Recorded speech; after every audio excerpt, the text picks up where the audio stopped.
Listen to that. This is Brian. I guess put him on all the time. Good evening. Good. Okay. Everything is set up for you. Colin's talking to her, he's gonna stay facility and the finance committee. I'm gonna take the bridging for him. Okay, I was wondering if you know. And I'll keep the sped unless you want it. No, we can. Okay. Jamie's gonna stay with WHRI. Okay. Dana's gonna take my place in the room. And he's gonna keep covers. Okay, good.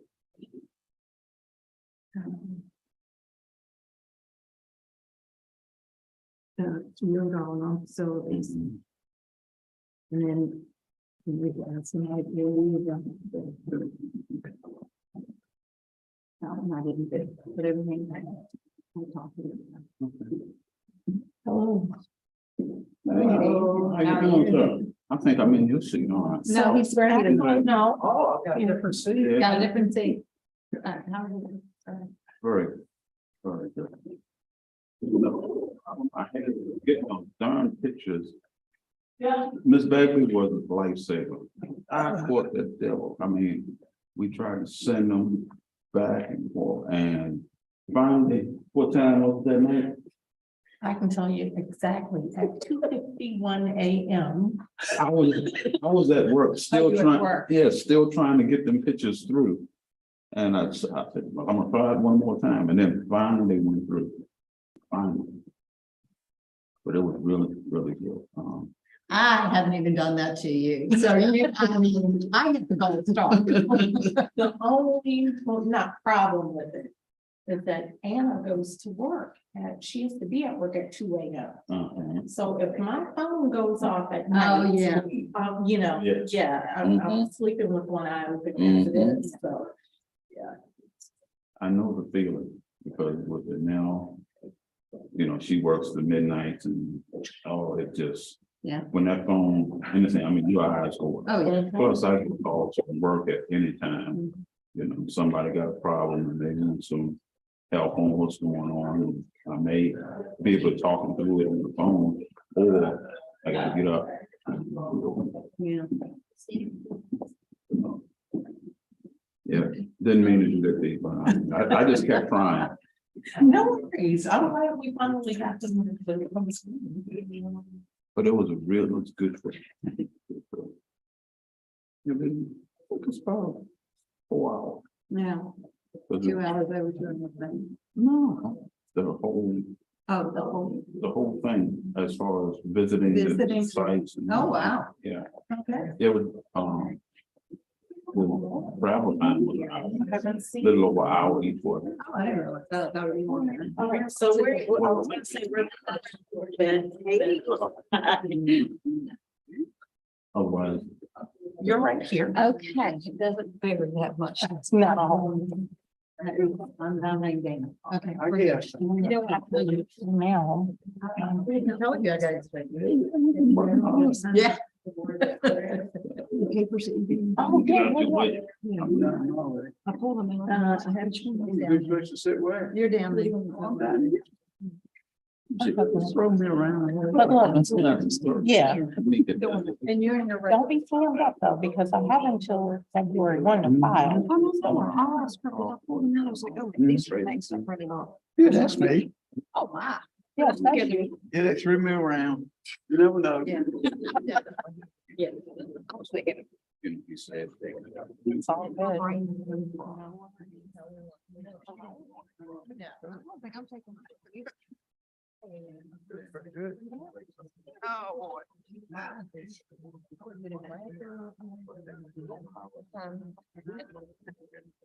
How are you doing? Good, good. And that's what I-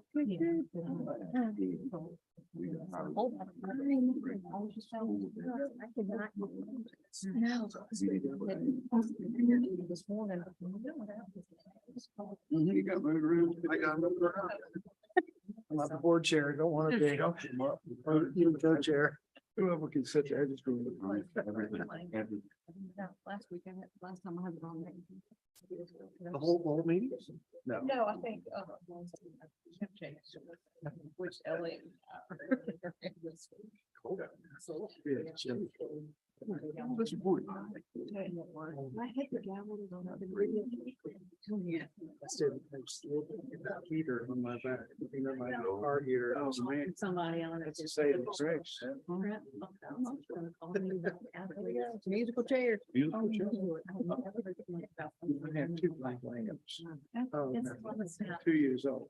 Oh, both are two. Oh, I was one retriever, 2.5. Oh, really? But it's okay. I told my wife, I'll pick up. Yeah. So we have.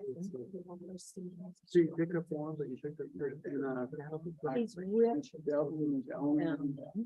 Nasty. Okay. Okay. Heard that name. All right. So I'm trying to remember. But, I can't leave this. you know. Yeah. 6 weeks old. And I I said, can't do it. So. I said, Boy, girl. you know, Oh, if you do this, Oscar's neutered. But it's unbelievable. just has. Yeah, I was writing like different things. Give me as much information as possible. Use your teaching skill. But I mean.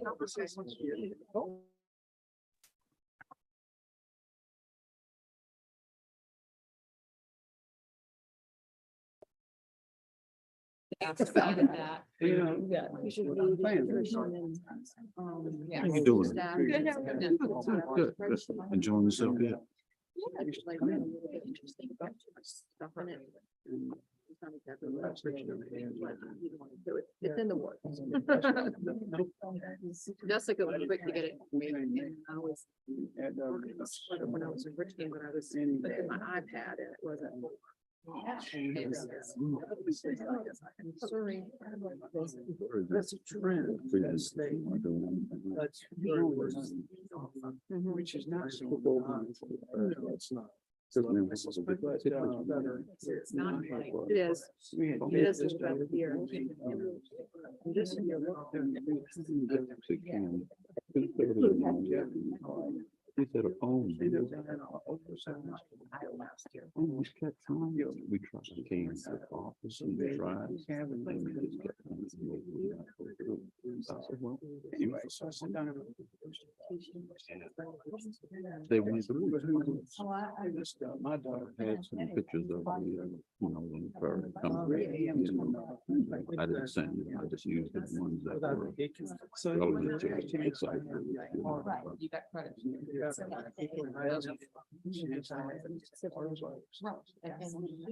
Oh, we understand. Well, learning. No. Budget, my dad.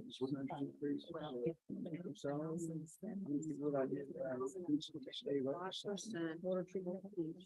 But I. These two guys need to. Okay. Yeah, right. Yeah. So and that's what I've been doing. Yeah, but that's not how we. If one of them, Mhm. if they're each son, one of them takes off. Just go over and do some. Yeah, I worked at. I worked at the first. I was built in the United States. Oh, we was there.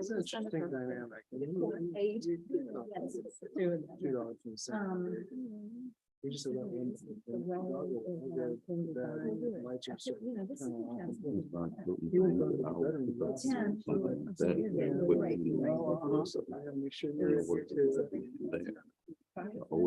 Well, they're done. I've enjoyed them all my life. That's not how much. Pretty well given it up. And that's how it's like, yes. Great. Everybody knows. Love it, you know, you don't know how much. They don't go over that bit, yeah. So, man, you have 3 times a dog, now I want that. So I get a dog. I reached out to him because he's so close to college. So when I was used to, I said, so you train this, I'm not training. No, but it wasn't open, that's the day, but I mean, that was on the power lines. Nobody, anybody else. Both of them. When we were probably I see traits. 50 yards or so, maybe a little further. I was getting quick level. But there's one that's a little honestly, Maybe like 4 or 5 things that they want to go. we need to get the ordinance right from the beginning. We don't have. Hey, you're coming in to school. I have.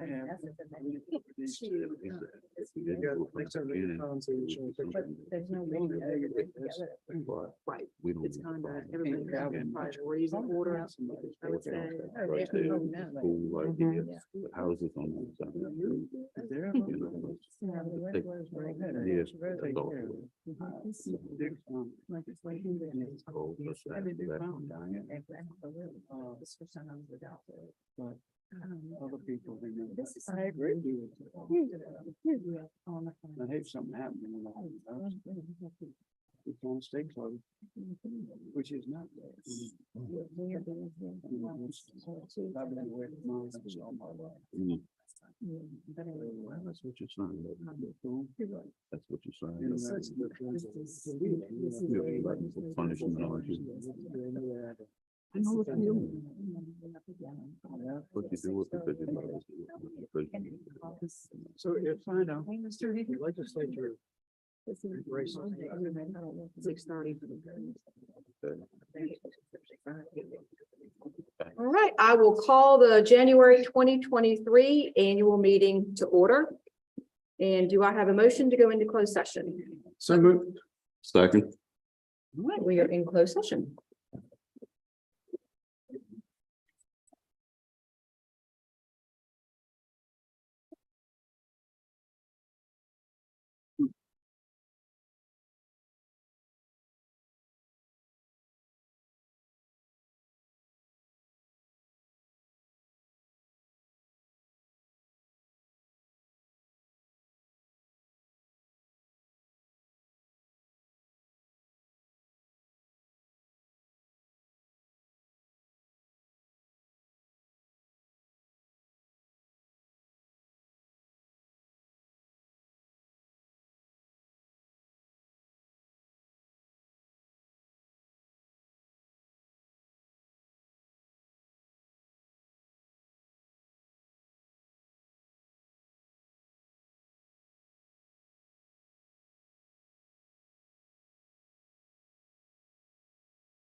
I will entertain a motion to go out of closed session.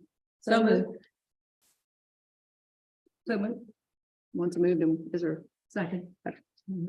Pursuant to the Code of Virginia, the board discussed personnel matters, student matters, and legal matters during closed session.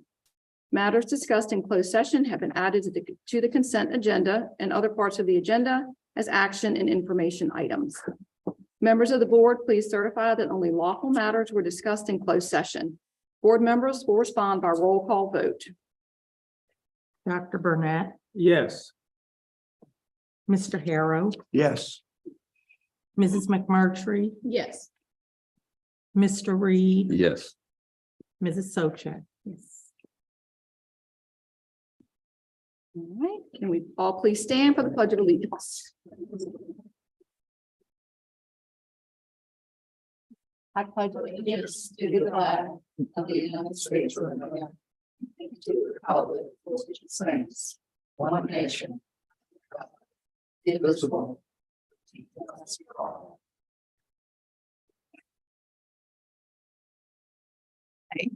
So since this is our annual January meeting, the school board conducts its election of officers. So at this time, do you have a nomination for chairman? Yes, ma'am. I nominate Elliot Reed. Is there a second? Second. All in favor? Aye. All, any opposed? That sounds like no. Wonderful. Congratulations, Mr. Reed. I am going to turn this meeting over to you. Good evening.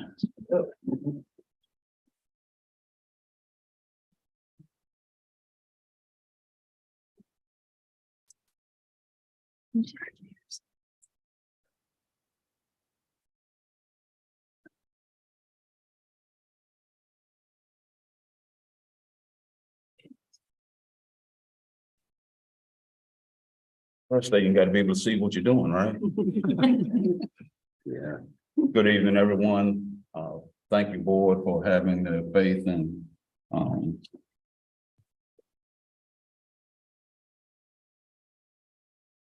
helping me to take this position, and hopefully I can do it justice. So let's move on, and, next we have nomination for vice chair. I nominate Dr. Burnett. Any more nominations? All in favor? Aye. Mhm. Dr. Burnett, you are now vice chair. Thank you very much. All right. Next we have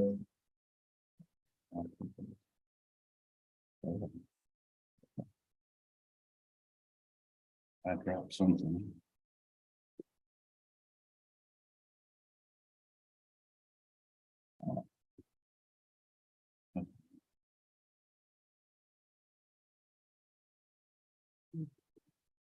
Next you have clerk of the board. I nominate Ms. Baggy. Have any other nominations? All in favor of Ms. Bagby being clerk of the board, you say aye. Aye.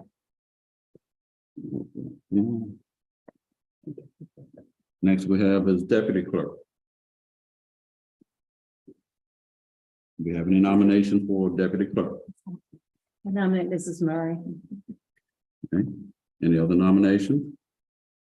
All in favor of Ms. Murray being deputy clerk, please signify by saying aye. Aye.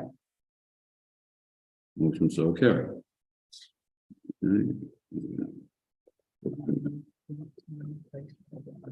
Okay.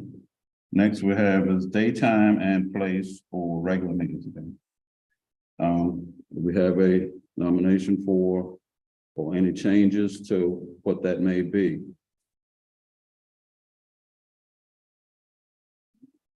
I move we hold it as it has been. Okay. Any other nomination? All in favor of keeping the same time and place? on the board meeting, signify by saying aye. And next we have committee assignments. Okay, let's see. We have all of the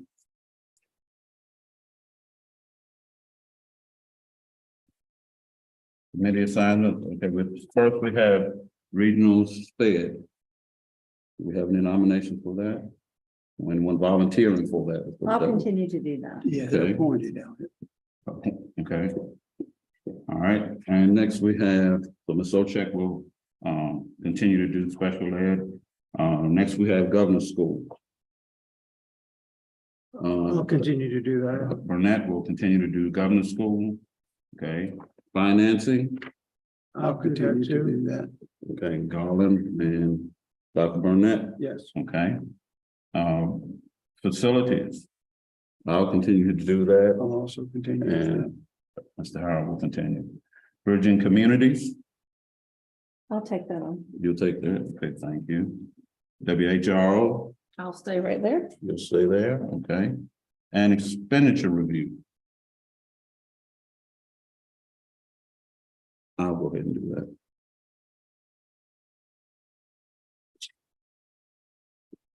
Okay. Everybody happy there? Yeah. Okay. All right. Next, we have recognitions. Recognitions. Yes, sir, and I'll take that. And before that, actually, we have Dr. Sanders and some St. Clair Walker students who are here for educational highlights. I'm going to invite them down.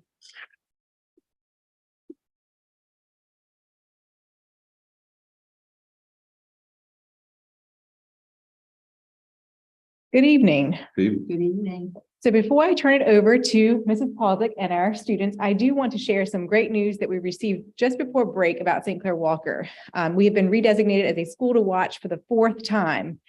The initial designation occurred back in 2010, and Schools to Watch is a national program recognized across the country. And within Virginia, there are currently 45 schools that are designated as a school, 45 middle schools, I should clarify, who are designated as a school to watch. And again, we were just redesignated, and a lot of that is in part due to our wonderful teachers and our lovely students.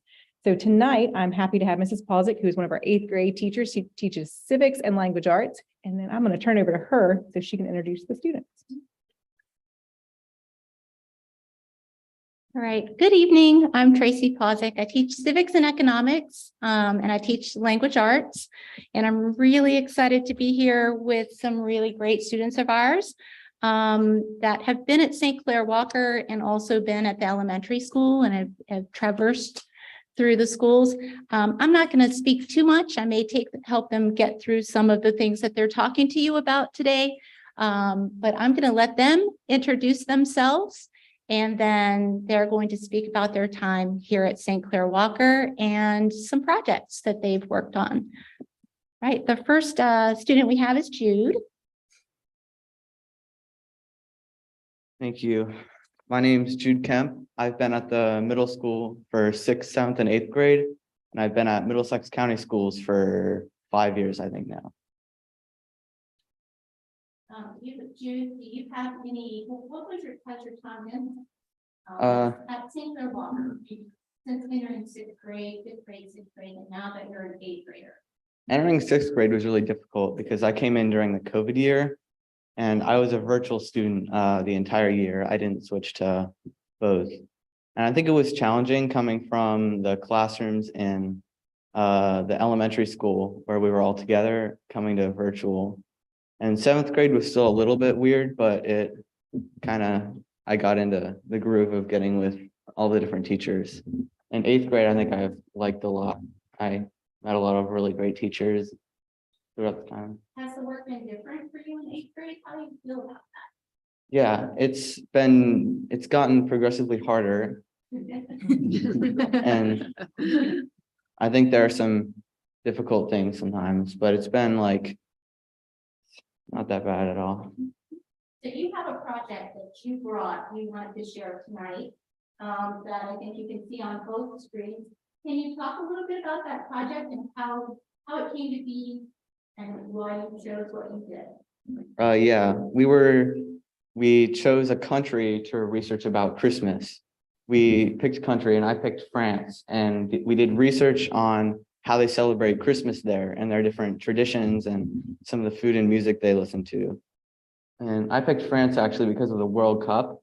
I had heard of them before and I knew they were kind of like a big country, but it was kind of brought to my attention during the World Cup. I thought it would be really interesting to kind of get to research about them and learn about their different things. So I noticed that you created a website. How did that come about? Yeah, you told us we could do, in the beginning, it was slideshow. And you said if we wanted to, we could do sites, Google site. And I chose to do sites because I had done a lot of slides through the years. And I decided like I would do sites because it was kind of more of a challenge. And I thought there was more freedom to doing a site than just a presentation. So I'm gonna segue right now. I'm gonna ask you a question. What is one of your goals that you have when you graduate from school? Do you have something in the future that you would like to do? Yeah, I've been thinking about being like a software developer, like designing websites and writing code. I got a little bit of that with the website I designed, and I think I liked getting to kind of express my creativity through making different things. I really like doing that a lot and being creative like that. So I noticed that you set this up in a certain way with your navigation. Was there a reason for that? Yeah, Take us through that process. I kind of, in the beginning, I kind of eyeballed it. I was like, kind of went with what I thought would look good. And I have a interactive map down there that you can kind of scroll through, which I thought I looked at that and I thought that would be a great thing for my map thing. You can click on it and it'll show you around the France. And that was something I thought. And they have different blocks of things. And I chose the button block. I put 4 buttons for the different pages that I have. And Like one of the pages? yeah, you can just pick one. This one's on celebration. And there's an image carousel, which I didn't know about before, but I learned about, which is like a rotating image thing. Very cool. And then below that, I have like a paragraph on the different celebrations that they have. So they have I think it's like Kindle Mart, which is like a market with Christmas gifts and things. You can see it when it comes around. I think it's after this Oh, one. what's this? It's Take Me Home. You can Yeah. get that there. There are different, there are buttons you can scroll through on the bottom. There it is. Kindle's Mark, which is like the Christmas market where they have different things. And that was one of the most interesting things I learned about doing France. I didn't know that they had those, and I thought Christmas markets were super, super cool. So, are there any other projects that you've done this year that you've enjoyed in in civics or other classes? Yeah, in civics, your class, I like doing the bumper sticker project. Basically, we learn about elections. We designed a bumper sticker to try and, I don't have it here, but it's to convince people to go vote and elect people. And I got to design that too, and it was improving my graphic design skills. I'm going to ask you one more question, and then you'll let them ask questions too. So this is a holiday project that has to do with friends. How do you think, and I want to say, how do you think that connects to civics or your 8th grade classes in general, and you as an 8th grade student? How does this connect? I think it connects to civics really well because we're learning about different countries and how they celebrate different things and how they connect to other countries. And I think it's important to learn about that, to learn about how other countries are different from ours and different things that they do and how they can celebrate different holidays like Christmas, for example. Do you have any questions for me? I just have a comment. We have an MHS graduate who has just set up a bed and breakfast in Provence, France. And I just think it really does show how connected we are around the world. And one of her postings was about the Christmas markets. That's interesting. I have a question. Have you ever been to France? I have not been to Would France. you like to go? I'd really like to go there. Like, You would. And my other question is, did you get an A on this project? We could probably link you up with the alum, and maybe you could even get a break on the cost of everything. That's really interesting. Thank you, Thank guys. you, that was delightful. Next, we have Polly. Polly, introduce yourself. Good evening. My name is Polly Hammond. I've been attending St. Clair Walker, 6th, 7th, and 8th grade. I'm currently in 8th grade. I would say my experience at St. Clair Walker has been good overall. There have been some obstacles, obviously, with COVID happening and us having to find new ways to navigate through the years and learning to be on computers more and how to do our assignments. But it has been a great year, a great couple of years. How has it changed for you through the years? And now that you're an 8th grader, how do you feel as an 8th grader? I feel better than when I first came because it was harder. Because we weren't actually here, we had to learn from home, and that was just not only hard for us students, hard for the teachers and obviously the parents to get us to do our work. But it has been progressively good. It's gotten better. I want to ask you first off, what is your goal, your future goal? When you graduate, you have something that you would like to do. Well, after I graduate high school, I of course want to go to college and then go to medical school to become a cardiologist. That is definitely one of my dream jobs to do when I get older. It's just very interesting to me. So you have also chosen the holiday project. So is there a reason why you chose this project and then also chose Argentina? I chose this project because it was very fascinating to do. It was more easy to do. I chose the country Argentina because that is like one of the countries on my list that I want to travel to when I get older. And it's just like a really interesting country. All right, are there some slides that you put there? Are there anything that you would like to point out to them as you go through your slides? I found it very interesting that they celebrate Christmas on December 24th instead of December 25th like we do. They also call Santa Claus, our Santa Claus, Papa Noel instead of Santa Claus. And some of the traditions that they do is staying up until midnight, toasting to it being Christmas, setting off fireworks, and some people attend services just to praise whoever they worship. I thought that it was like a good connection to make towards our New Year's because we normally do fireworks and toast to it being a new year. So I kind of made that connection to their Christmas to our New Year's because it's not that much like our Christmas. Go on through to the end and you have some links on there. These links, they're for like songs that they listen to during the Christmas time. And you said this was a little easier to do. This kind of presentation is easier, was a little easier for you to do. For sure. It was easier for me to do like a project because I'm more open-minded to it and I have like more options than having to do an assignment where I'm just remote to one decision.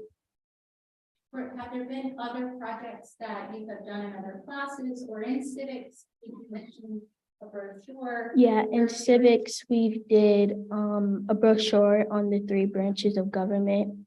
That was open-minded too, because we got the option to either do it on a slide or work on paper, and we normally didn't have those options to do that. So I felt like that was more open-minded. Did you choose to do it on paper? Yes. Why did you choose paper? It was just an idea because we're always working on computers and we have been for the past 3 years that we've been in middle school. So I figured that it would be better for me to do it on paper so that I'm not working my brain too much with the screen. Yeah. You have any questions? You have any questions? Why cardiology? It's just an interesting job. I like the adrenaline part about it. So did they open gifts on the 24th also? Yes. Interesting. Another A. Thank you. All right. Then our third student is Elena, and she's going to introduce herself as well. Hi, my name is Elena Taylor. I've been at the middle school for the past 3 years, 6th, 7th, and 8th. How has your time been since you entered 6th grade? How has it changed to 8th grade? Being in 6th grade was definitely challenging, especially because of COVID and learning to be online, especially with being at home and not having all the structure that you normally get in a school. But it was very interesting, especially when it started to open up more in 7th grade and coming back. And then in 8th grade, it's been really great to have all the support of the teachers and the principal, and being able to come back and have all the challenges that we didn't have before. What is it that you would like to do in the future? I would like to become a forensic psychologist. You just learned, we just talked about forensics recently. Did it just start? Yes, we did. We just started notes on it. Yeah. What did you choose? Now we took a different forensics, right? So she took a different avenue on her side. What did you choose for your side? The 5 changes of state, which we learned about in science a couple months ago that we started on. Are there any slides that you want to show here, or do you want? How did you start with this? Where did you guys start in your science? Do you remember you started with the chemistry? Yes, we started in chemistry, which we did the 5 states, the 5 changes of states, and now we're progressing more into physics. But when we did this, the 5 states were melting, freezing, vaporization, condensation, and sublimation. And everybody really knows melting, freezing, and vaporization. So I wanted to focus in on more of the uncommon or unheard of, which are condensation and sublimation. Condensation is the process where gas has cooled back into liquid form. When the temperature of a container is cold enough to cool down the water vapor in the surrounding air, it turns to a gas, from a gas to a liquid state. The gas will form the water droplets then on the outside. And sublimation is the transition of a substance directly from a solid state to a gas state. For example, dry ice is frozen carbon dioxide. Unlike most solids, it doesn't melt into a liquid, but instead changes directly into a gas. This process is called sublimation. The temperature of dry ice is around negative 109 degrees Fahrenheit. So did you do any labs that were with it? Yes, we did a dry ice lab where we actually took dry ice and put it in apple cider, which is more dense than the dry ice. So it floated down to, it sunk to the bottom. So it wasn't on the top. So we were able to drink it safely. And so now, where have you gone in science? And has it been moving around the room? Lisa? yes, today we finished up an around the room project, which focused on Chernobyl and nuclear power plants and how that affected the world today. And we're now focusing on debating in class if nuclear power plants are safe or not, and if we're for or against them. No, I think that's it. Do you guys have any questions for me? Have you made a decision whether it's safe or not? I haven't actually. I have gotten into quite a few discussions with my classmates though, and we're still debating today, especially just now finishing up about learning about Chernobyl in Japan. It seems that the 3 of you have done very well dealing with the COVID situation that we had, and you have still advanced very well. What advice would you all have for those who may be struggling right now that went through the COVID era and really had a problem with it, what would you have for them to help them through and get back on track? Are you speaking of students? Yes. For students, what advice would you give? I would probably tell them that it's not always going to be about that. I know when I was in 6th grade, it was really scary. It was hard to transition like that, like being stuck in a classroom with all your friends that you've known for 5 years, and then going into summer thinking, oh, we'll get 2 weeks off, and then we didn't, and we never went back. I think I'd tell them that it does get a lot better, and the support system only grows from there. It's amazing how it grows, and I'm very thankful. I have a COVID question for any of you, really, or all of you. If we hopefully will never have another pandemic in my lifetime or yours, but if we did, what would you do differently? What would you have us, the board, do differently to make it easier for students to make that transition back into a in-person classroom?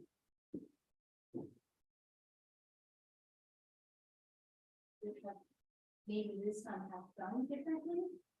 Or do you think that the progression from virtual to hybrid to that, and then now we're here, we work, even though it wasn't option. Nothing was option. It's a tough question. It's a very tough question. If we weren't maybe given the direction to close, would it have been better for us to stay open and you transition to middle school that way? Or do you think it was the right thing for us to have been closed and teach you virtually? And if we stayed open, that would risk getting whatever the disease was. I guess a question maybe even to pose to you guys, if you had the opportunity to come back, be open, but it was full on mask and maybe even plexiglass between you. Do you think that would have been, I don't know if you know the second, but would that have been better than staying at home? There's no right answer. There is no right or wrong answer. Nope. It's all hindsight. You may be sitting up here. It's still not right. Yeah. I think it was a very good decision that y'all made. I know even though being able to see everyone for such a long time was really hard, but I think it was the right decision, keeping everyone safe at home. I think the transition from being able to go from once or twice a day and then half and being able to come back fully was amazing, and still having the option to wear masks and everything. Might be easier with higher speed internet too. Yeah, that was definitely interesting.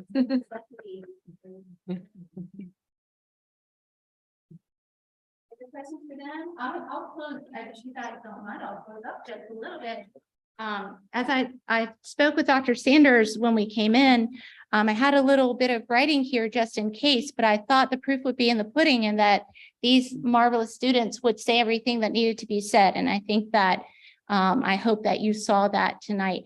We have tried really hard to incorporate integrated projects into our learning as we've gotten back into school this year. We recently went on a field trip for the 8th grade. We went to Richmond. We went to 3 different places. We saw plays. We went to 2 museums all in one day, and we ate in a park, and we ate fast food. So, and we did all that. We rode on a big fancy bus. So it was exciting for them. It does warm our hearts to know that they feel how much we care about them, and that we have that support system here at St. Clair Walker and in Middlesex County Public Schools. We truly do care about them. I just want to let you know that the holiday project is actually one that will transition them into economics, which will come for them in February, about February in 8th grade, because at that point, we go from being citizens of Middlesex County to global citizens, because that's, of course, that's full on economics. And they will then, so it gives them a piece of the world. And then they will also do a Shark Tank project.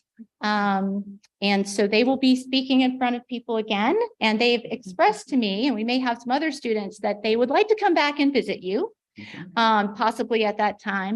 And then in the end, at the end of the year, they will do a micronation. This is for civics. So we have so many other wonderful things happening in the 8th grade and in our building, but they will do a micronation. So they will create their own country, make their own laws, constitution, culture, language, currency, all of those things, and be able to express it on paper, on a website, on slides, however they see fit. So we might be back again.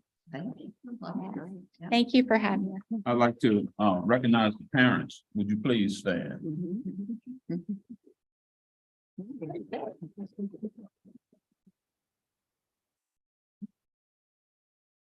Well, thank you. That's exactly what I was going to do, because without the parents, the students would not be here. So thank you. And I told Mrs. Fleet, I don't know if I'm ready to send these 3 to the high school next year.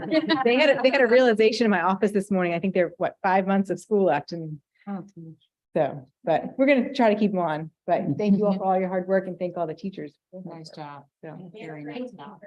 mhm. Well, Thank you. Yes. I would second that. I also want to thank Jude, Polly, and Elena. Not only did you do a very nice job on your project, you did a wonderful job presenting to us this evening. I know it can be a little bit scary when you have all these adults sitting here watching you, but you looked very comfortable, and very proud of you for that. So thank you. I just wanted to make a comment too. You guys did amazing. Like, I don't even know if I could do it, like, as a senior. I think that would be terrifying, but you guys did amazing. And I know you guys might be nervous to go into high school. I don't know. Some people are, some people aren't. I know I was, but you guys went through COVID amazing. It was a big transition for you guys, especially moving from one school to another during that time. I was in 10th grade, so I was already settled a little bit more, but I actually have told many people I could not imagine being in you guys' position or being a kindergartner or an upcoming kindergartner. So I just wanted to say you guys are doing amazing, and I think you guys are going to do great in high school and great in the future. All of you guys seem like you have some very good ideas and bright futures ahead of you. Ms. Posnick, I want to thank you also for offering student choice in what your kids were doing. That was very evident in what Polly expressed. It means a lot. Thank you. So I do have some recognitions, and actually I'll first start because I wanted to piggyback on what Dr. Sanders shared in congratulating St. Clair Walker. It's being redesignated as a schools to watch. As she said, it was first designated in 2010. Every 3 years, you have to reapply for that. And having sat on some of those committees to evaluate the written piece and then visiting schools, it is not an automatic that a school is redesignated because they were already designated. So there's a lot of work that goes into it. And what happens then is that the school is showing where they've grown and how they've grown since their last redesignation. So kudos to you, Dr. Sanders, and to your team for that. It's a lot of effort that goes into the work that earns the redesignation. I also want to recognize actually all 3 of our principals because it is Virginia Principal Appreciation Week. And so, of course, you've seen Dr. Sanders. Mrs. Fleet is here from the high school. Mrs. Daniels not here from the elementary school. But I certainly want to thank them for all that they have done and do and will continue to do for us in Middlesex County Public Schools. I actually stole that from another superintendent at the conference that I was at, because it's not just for what you've done, it's for what you will do. Also, they're just awesome administrators to work with. Yeah. And it's a great team. And I have a second recognition because I wanted to share that our school board audit has been completed. This was just shared at the county level at the Board of Supervisors, which I think was last week. And I want to say that our school board had a perfect audit with no findings. This is a $21 million budget that's overseen by two people. Two people in our finance department in Middlesex County Public Schools, which is about half of what's in even other small school divisions. So Mrs. Murray leads that with great effort. And then Ms. Sickle in the department assisting her with things. I know I don't have to tell you all how much work and effort and time Ms. Murray puts into all of this with Ms. Sickle also. But I thank them for being just so meticulous in what they do. And I think that speaks a lot for what they pay attention to, not just for our division, but for our community, for Middlesex County. So, Ms. Murray, thank you for that. Thank you. We're very proud of you. Yeah, and I just wanted to take, with your permission, Mr. Chair, just a minute to ask that we think about Abby's Warner, who was the teacher who was injured in her classroom last Friday in Newport News. I think all of our hearts went out to her and her students that were there. And I just ask that we take a minute to think about her and reflect on those things.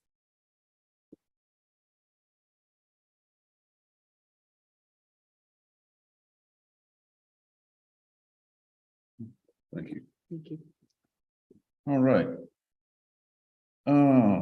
Next we have additions and corrections to the agenda. Do we have any? See it none? Okay. All right, public announcement. January 13th, ending of grading period, January 16th, holiday for Middlesex County Public Schools closed, January 20th, report cards issued, January 25th, professional development, no school for students. February 8th, early release for students, and February 13th, school board meeting at St. Clair Walker at 6:30. Now open the floor for public comment.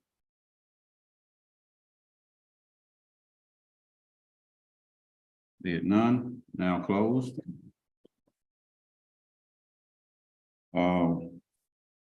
Board committee reports. Ms. Ochek. The regional SPED will meet the end of January, and we will be discussing legislation pertaining to the special education programs. And so I'm bringing a report in February. Okay, Dr. Burnett. The school board for the governor's school will meet next Thursday. We will hear the first iteration of the budget for next year. I think that Dr. Strong is struggling with a decrease in enrollment and an increase in costs, which isn't unfamiliar. I think he's doing a great job of beating the bushes to try to increase the enrollment. Not a whole lot he can do about the cost, but I'll have a further report at our next meeting. Mm-hmm. And I should also say that the foundation is kind of moribund right now. I'm a representative to the Middlesex Foundation, and we're just it's not really active at all. Okay. Mr. Harrell. I don't have anything at this time. Okay, and our teacher member? No, Nothing. stop. Okay. I did have the duty to go out and do some checking go to the Surrey waste treatment plants, and if we could pull that up. Okay, that's the picture that you see right there. That's at the plant in Surrey. That's one of the pumping stations right there. That green box you see is actually the odor control system. It's a carbon filled box. It does a very good job. I was there for probably 15 minutes, and any odor was little to none there.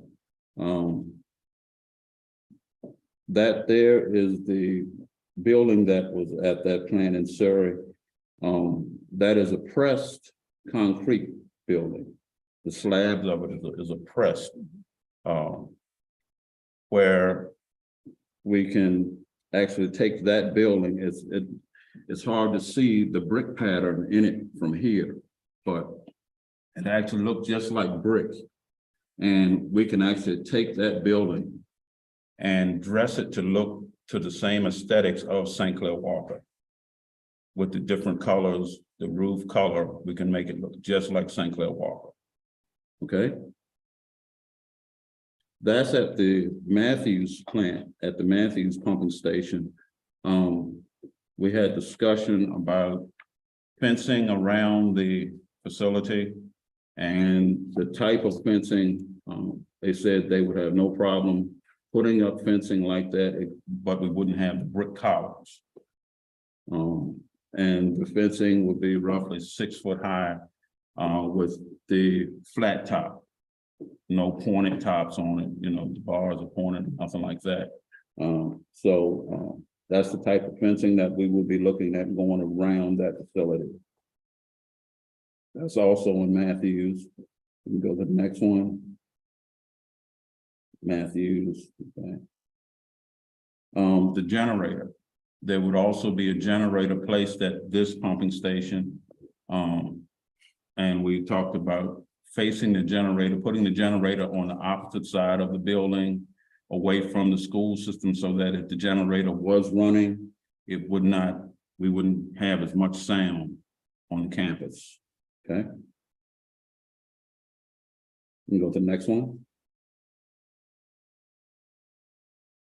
That's all I have. That's all you do. Okay. There were a few more. There was one on signage, where it had all of the signs, you know, the dangers that were involved as far as trespassing, authorized personnel, and things like that. And but overall, the trip was very good. With all of the things we talked about, he was actually in agreement with. And does anyone have any questions? Okay, well. So this is something that you would recommend to this point, Yes, at this point. yeah. We're planning to leave the trees and what, not all of them, obviously, but Right. a buffer zone Buffer there. going around it, yes. And Dr. Sykes and I talked, and she had some things that she brought to the forefront, and I'd like for her to express those things. Was that with fees? Yes. Yeah, I think it would be, I don't know if they've actually made an offer. I know what was in the materials that they sent us last time, there was an appraisal amount in there. And the appraisal amount is $4,300. Certainly, if you all would choose to move forward with this, you would definitely want to run it through the school board attorney and have all of that overseen. I would certainly also recommend that you would request that all of those fees, attorney's fees, closing costs, and any additional fees that would be incurred with the closing would be covered by the purchaser, because that would quickly, anything that you would be offered and paid for the property would be quickly eaten up with all of those additional fees.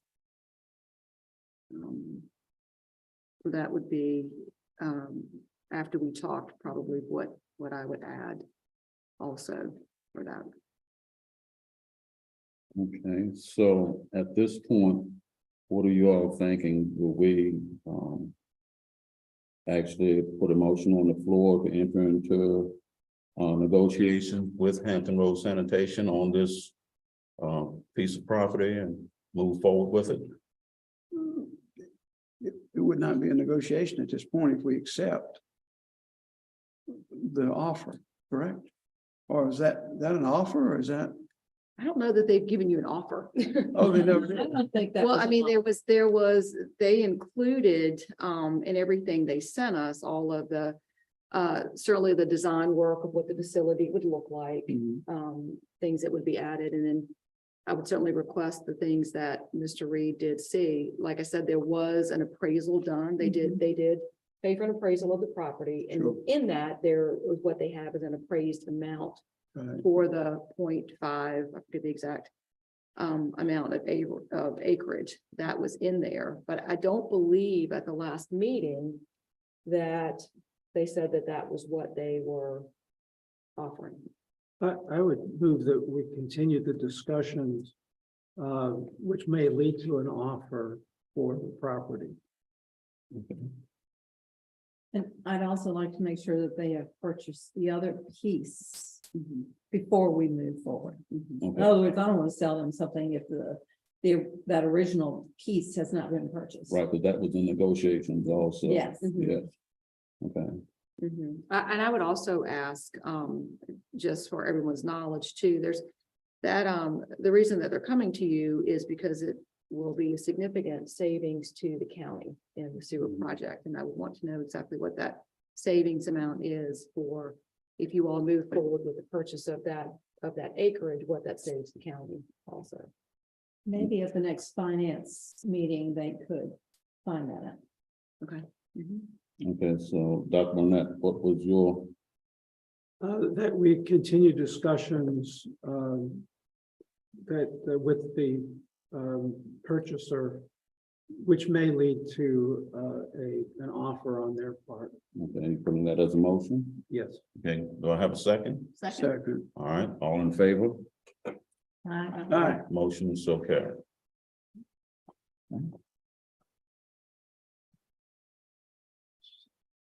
Okay, next we have the consent agenda. I move we approve the consent agenda. Second. Motion is second, all in favor? Aye. Motion so carried. Okay. All right, we have an action request. Dr. Sykes. Let's see. Yes, so we have two appropriation requests and they start on page 22. The first page has, you'll see school security grant. We applied for that and received 119,000. What that breaks down to is 95,200 from the state. And it requires a 25% local match. And so the 23,800 is local for the full total of the 119. And then the 11,000 is to replace a tire changing machine that we had in the bus garage. It services not the buses, but our other vehicles. That the one that we've been using is no longer operational. And so that funding is to purchase a new tire changing machine for those vehicles. And then the second is donations and special gifts. That was a donation from the Moose Lodge for our Compass Academy students when they purchased gifts and wrapped and distributed them to other children in the county. They did that as part of a Christmas project that they had. And then the remainder is ARPA pandemic bonus payment, where we move those payments to the correct function codes, remembering that the $1,000 bonus was given in December. The state supported a portion of that, and then we covered it for all of our other remaining employees through the ESSER 2 grant funds. So those are the two budget supplements for appropriation requests.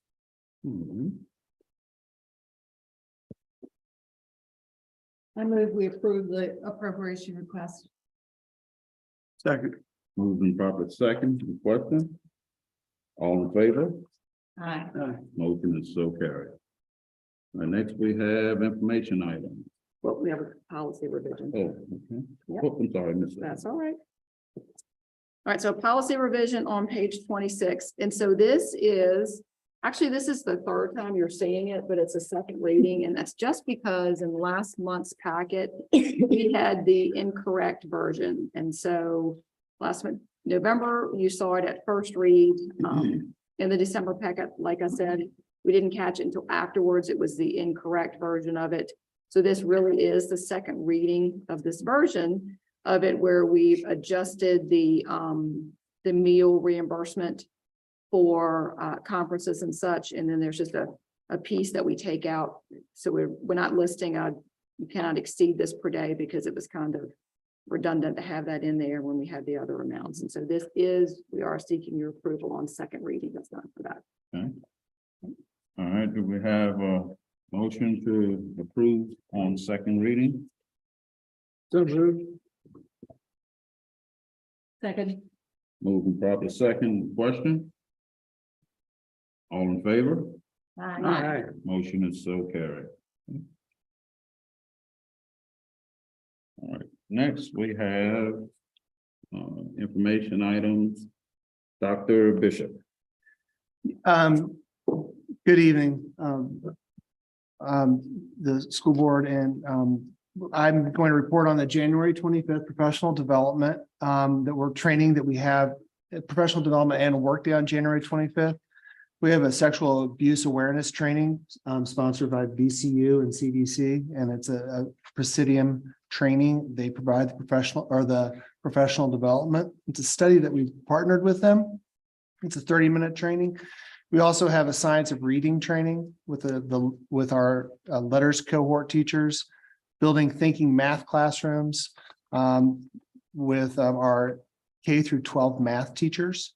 We have training with Newsella, which is a program with using news in our classroom, discovery education, EL training, which is the curriculum, the English curriculum at the middle school. And then we also have performance-based assessment, looking at performance-based assessment from grades 3 through 8 in science and history. So we have a lot going on that day, but we also have time for teachers to do the work and have some time in their classroom. So it is a balanced program on January 25th. All right, budget discussion. Exciting. I am going to go to the podium and I'm going to stay there for a while, actually. There's some things that I have on here. Okay.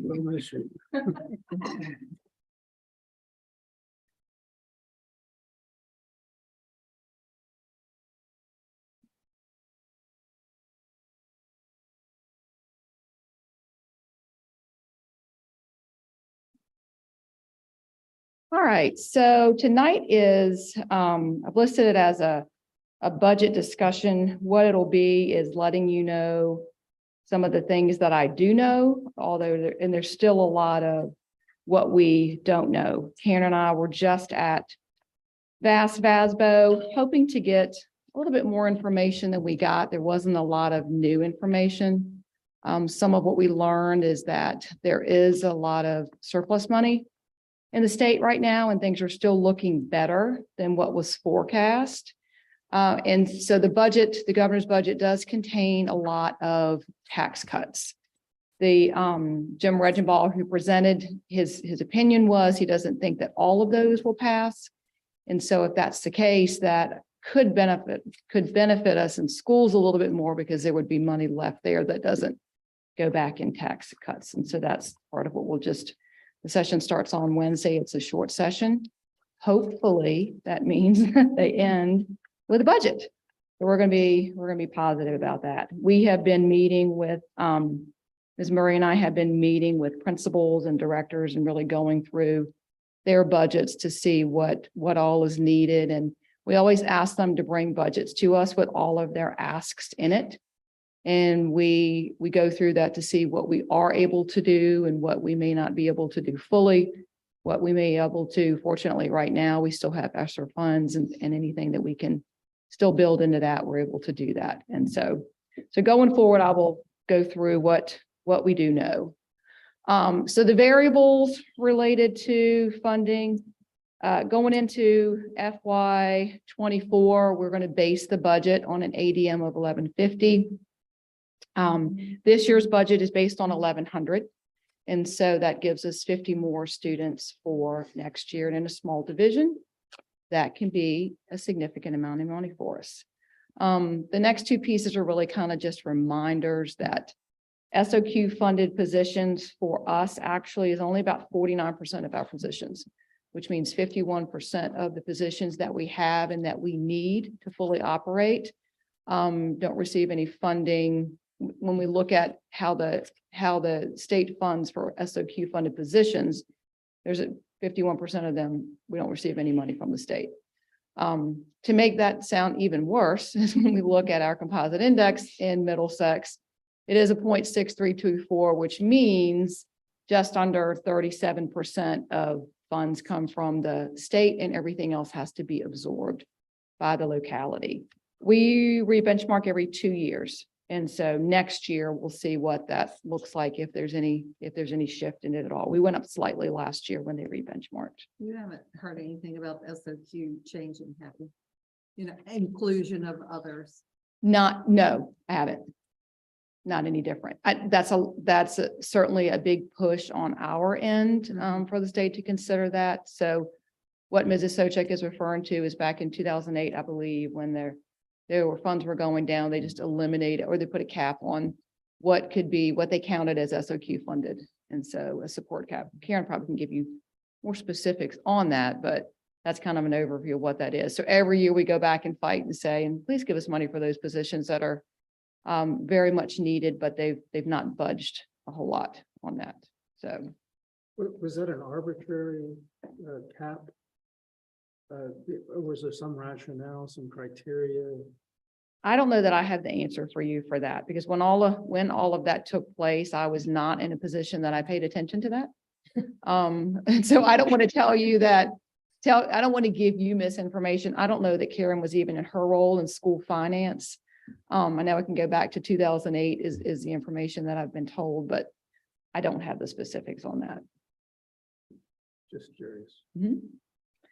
So this is just none of this is final numbers. But this just, Karen has put this together. This is based on the budget that the governor put out right before Christmas.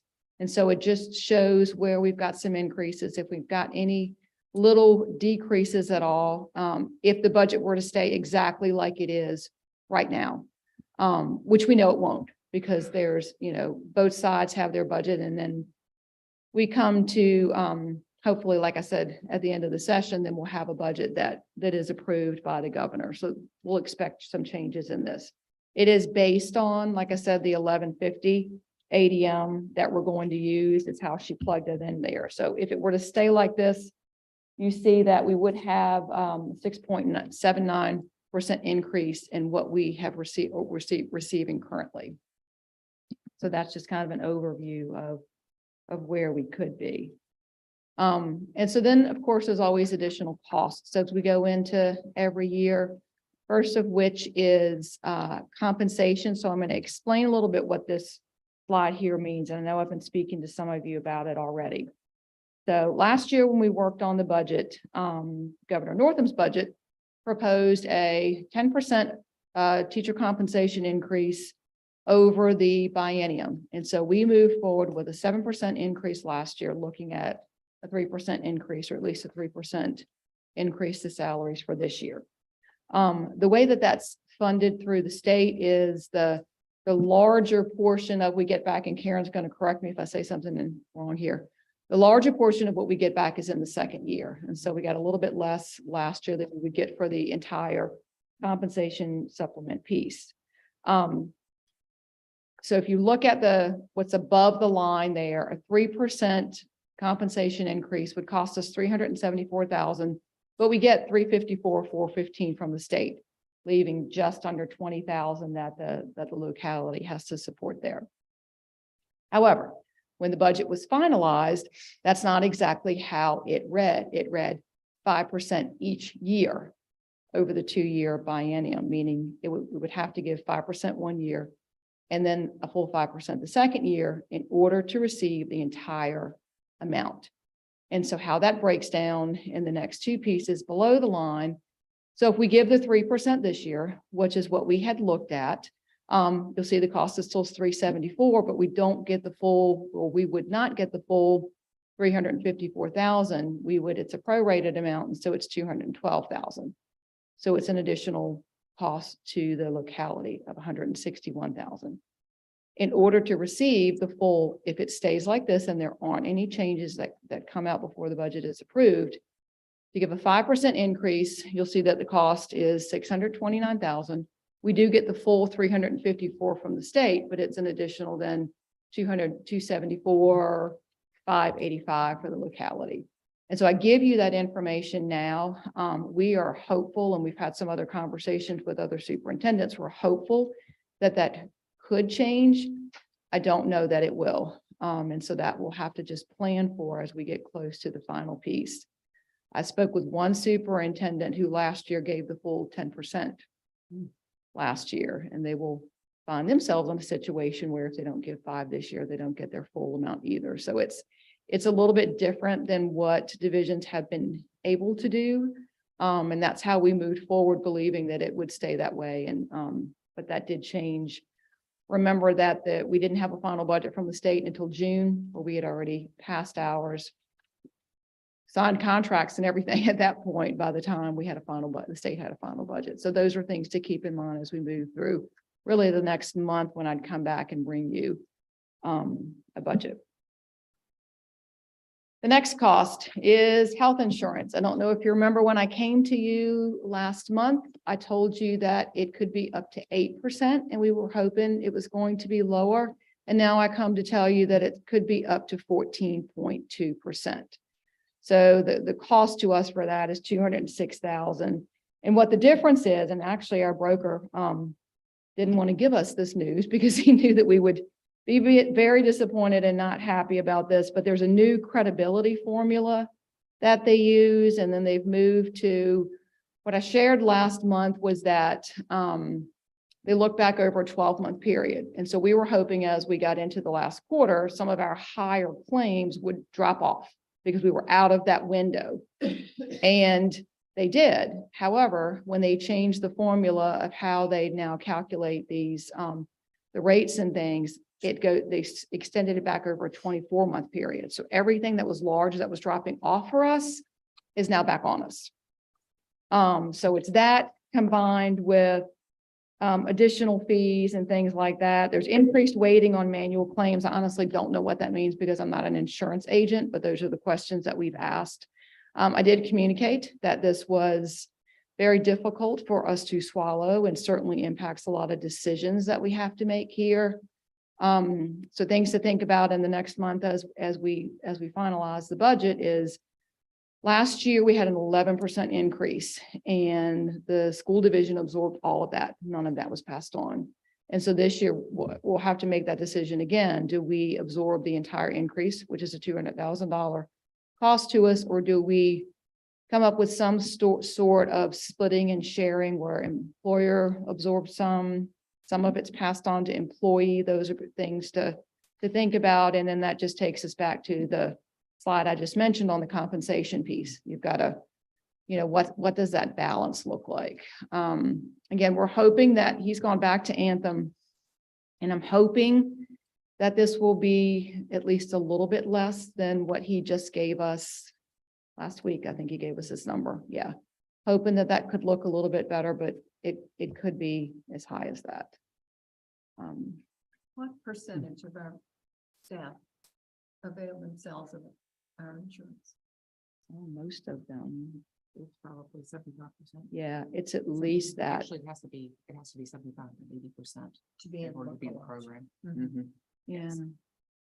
Yes. It's most of our employees. Now, some of them may be single only, and then the other family members are on the, a spouse's plan, or some of our members have the employees here, the spouses on theirs, or something different for kids. I mean, some have had to get really creative in order to afford health insurance for their family. So how do they figure that we're supposed to do due diligence to our teachers, to our community with how we use their money, how we use the money, but when the rules of the game keep being changed, we're in a no-win situation. We can try and we'll just keep trying. That's all we can do. But it's frustrating to have to keep going back every year. And we don't know what these numbers are going to be because the rules are being changed all the time. How can you play a game when the rules are being changed all the time? Right. And then you're at the mercy of the person changing the rules. Exactly. Right? Because we thought 8% was high, and we were hopeful. That was our last meeting that we had, which was the beginning of November. was that meeting when we looked at those numbers and we're told, and we looked at, and Karen specifically looked at, well, this is going to fall off, so this should be lower. Yes, that's exactly what you're looking at. You know, it doesn't take a lot. It doesn't take many claims. It could be, you know, one specific incident that's gone on, that can be quite expensive, they're quick to raise the rates, but not necessarily quick to lower the rates when we've had good experience. So yeah, it is frustrating. It does, you know, when we're looking at things like this, it does impact how we move forward with compensation, purchases, anything that's in the budget, because, you know, it's a significant amount. And I mean, that's just a testament to Karen, because after going through all of this and then to be audited and there are no findings, Mhm. Karen, job well done is all I can say. Mhm. Are we locked into Anthony? I'm looking at Karen on when we can make a change. I think we're probably in a situation where we should look at going back out to bid for our brokerage services or any of that.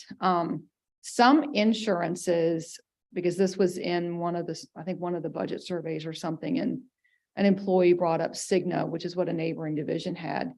And Mr. O was going to get that information back to me. Middlesex doesn't qualify for that. So there's some things about where you are in the region on the types of insurance that you're able to qualify for. I do think it's worth it to go back out, but we may have missed the window to do that for like when renewal is and that type of thing. I don't know that anybody's better though. It just could be the nature of the insurance industry. And we need to be careful as well, because there's one caveat with the local choice is that when you Correct. leave the local choice, depending on if you leave in a situation where you're in a period of negative experience, you have to pay Anthem back what they have footed to cover. And so we would really have to look into, Mhm. you know, just what kind of an impact that would be to get out of the local choice. Right. And we did have a It's called company an come in experience adjustment. within the past 6 months, maybe, that took all of our information to see if they could do anything better for us, and they could not. And I Are they- think you've been cautioned. Sometimes if you leave and go with a company who's giving you a lower rate, and then the next year they. Correct. That's right.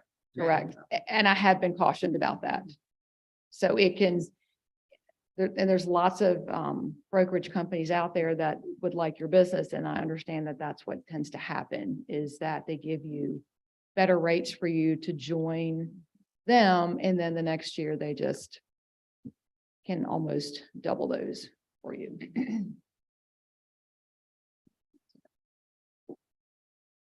I have to say it's the insurance industry.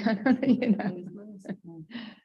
Frustrating. So, but that certainly will be pieces that factor into how the budget is developed going forward. This is not, no money, I mean, no numbers tied to it. We don't have that, but just, you know, keeping in mind that several areas just naturally are going to have an increase. Some of our contracts, like the Honeywell contract, has an annual increase built in. Custodial contract has an annual increase built in. All of our fuel and utilities will increase. Some purchase services. For example, we are forecasting that our ADM is up, and then some of what we contract for is paid per pupil, like Power School, for example, which is our student information system. So we would expect an increase there. Anything that's based on a pupil number, you're going to see an increase. Positions I added because we are still looking at potentially adding a dean of students position at the elementary school. The high school has requested a special education teacher. She's really looked at the number of students transitioning from middle to high, and what those services would entail. And so those are two positions that we are looking at for the upcoming year. So again, not lots of information, but I did want to share the things that we did know and things that we need to be thinking about as we get more into the details of the budget for the next in the next month. Next month, we'll be bringing the budget to you. Any other questions about any of those things?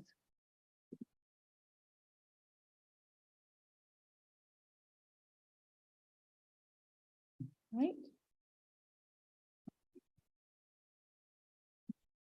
Okay, next we have strategic plan. So I'm staying right here.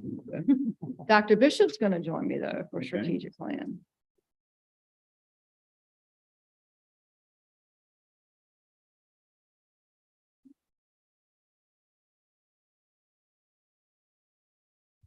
All right, so this has been a long time coming, but the strategic plan is meant to chart our course, to increase student success, greater family and community involvement, and then our ever empowered faculty and staff. So I want to thank our families who have been involved, our students who have been involved, our staff, our administrators. They spent a lot of time working through this process and supporting us in this process. And so I can confidently say that this plan was developed for MCPS by the MCPS community. Just a little bit of a timeline is that we actually started the original thinkings and workings not long after I became superintendent in July 2021. We knew that this needed to be updated, or the plan that we were currently operating under at the time was out of date, and COVID had held that up a little bit. And so we started the beginning, moved into the early spring of 2022. And what helped us also was when we had our stakeholders meeting for the high school renovation. And we took a lot of things that were discussed in that meeting and moved those into as we developed our strategic plan, because it very much was in line with what we were looking at doing. We sent surveys out to our staff and families and community and pulled all of that information together as soon as school let out in June. I think we had graduation on Saturday, and Monday or Tuesday we were in a 3-day retreat. I think we did take Monday and not talk about strategic plan, but on Tuesday, Wednesday, Thursday, we're in a retreat and really working on finishing that mission and vision and creating what our strategic objectives were. We worked on that through the summer with teachers and administrators. Then we moved on to the metrics planning of the meeting. And so we'll explain kind of what that is as we go through the plan. In August, if you remember, I came to you and say, we've got a new plan coming and here's kind of some highlights of it, which you all were able to take those pieces and then surprise me with a dance when we had convocation. So maybe there's going to be more dancing after this. I don't know. And so then back to leadership as we continue to refine and take feedback and develop those plans. We had another community stakeholder meeting where then we asked the community members there to dig into those objectives and give us more feedback. And then we kind of finalized that with a meeting with some high school students. We really focused on the deeper learning strategic objective, and they gave us some great feedback on their experience and the experiences there. And so we've finally come to you with a mostly finished product. We're just still working on a few of the design pieces there. And so so now we're led by a new mission and vision, which again, I shared with you in August, which has our students actively learning through innovative ways as they pursue their goals and their dreams. And we're dedicated to engaging and inspiring and empowering our students as we take pride in supporting their development. If you've noticed driving by the school board office or as you come in, we've got new banners out there that have our mission in that, as well as the logo. So it finally looks like it is a school and not just a building with bricked out windows. And so we're led by our desired outcomes for student success, and our plan seeks to develop our students into confident, passionate, and responsible learners, which you see throughout our plan. Our core values were not new. We did not redevelop those. We just established those with a team and some consulting work in 2019 when Dr. Gretz was still here, and they were very much a part of, as we revisited them, what we still do and what we still want to do. And so citizenship, where we're treating others with respect, being responsible for our own actions and standing up for one's own beliefs. collaborating. You can't get through life now without collaborating on anything. And so we're learning to earn and give trust and navigate conflict and lead by example. And then creativity. We want our students to think critically and be curious and be persistent in things that they're challenging through. And then learning. We're a school. And so we want our students and our staff to be learners. And so that they're cultivating a love for learning and applying knowledge and believing in themselves.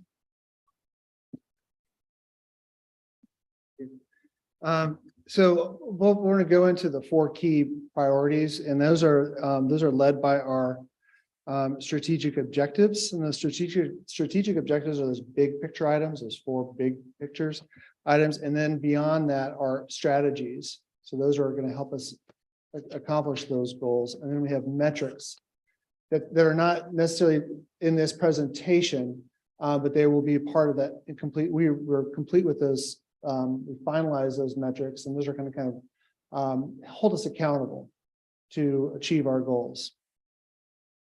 So the first is deeper learning.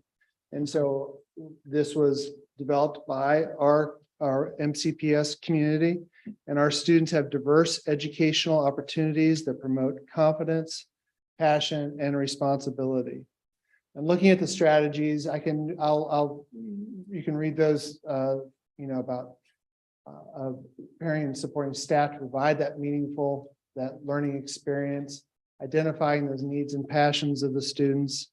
There's cross-curricular opportunities, much like you saw tonight with your performance-based assessments.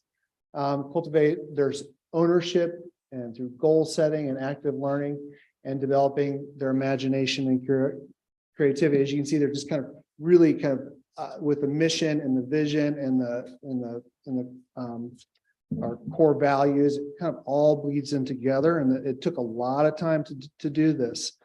Like if you're looking at preparing and supporting students to provide meaningful, engaging learning environment, one of the metrics is assessing professional learning opportunities and impact on teaching and learning. So with that, we are implementing Unified Talent, which is a new program aligned with Power Schools. So we can really look at those professional learning opportunities, engage if they're being effective. January 25th is an example. We're going to kind of put that into that system and then kind of look at how that's going to impact our student learning. We can look at that cross-curricular opportunities to provide connections. I'm just doing a broad overview, I'm just choosing a few. And one of those metrics is reviewing our performance-based assessments and cross-curricular projects across grade levels, much like Ms. Posick did tonight with those students, and looking at how those performance-based assessments in our January 25th. We are looking at grades 3 through 8, looking at performance-based assessments and having our teachers get together to make sure that they're aligned and they build upon each other, not just with content, but with deeper learning at each grade level. So that is our deeper learning.